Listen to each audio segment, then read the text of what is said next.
নমস্কার বন্ধুরা, রাজু রিঙ্কু সিম্পল রান্নায় সকল বন্ধুদের স্বাগত। আজকে তোমাদের সঙ্গে শেয়ার করব দুর্দান্ত স্বাদের একটি রেসিপি।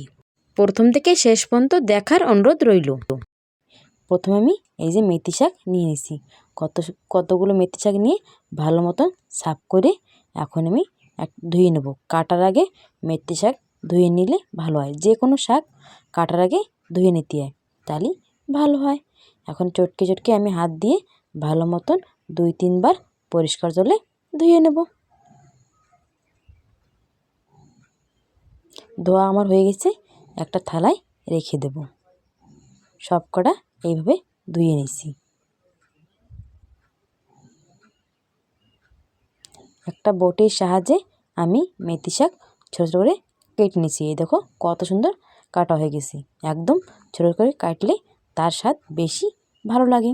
তারপরে নিয়েছি টমেটো কেটে, কিছু রসুন থেতো করে নিয়েছি, আর 4টে কাঁচা লঙ্কা মাঝখানতে ফালা করে নিয়েছি।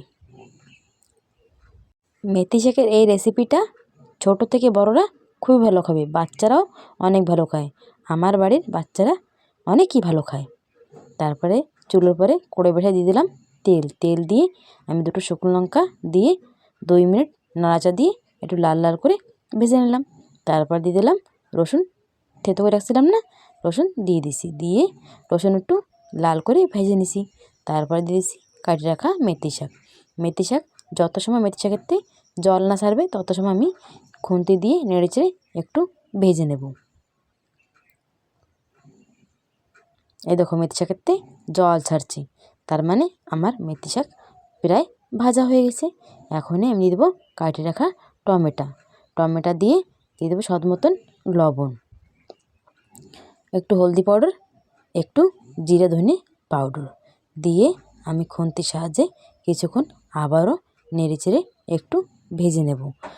এখনই একটু ঢাকা দিয়ে ঢেকে রাখবো, যার কারণে টমেটো ভালো মতন সফট হয়ে যাবে।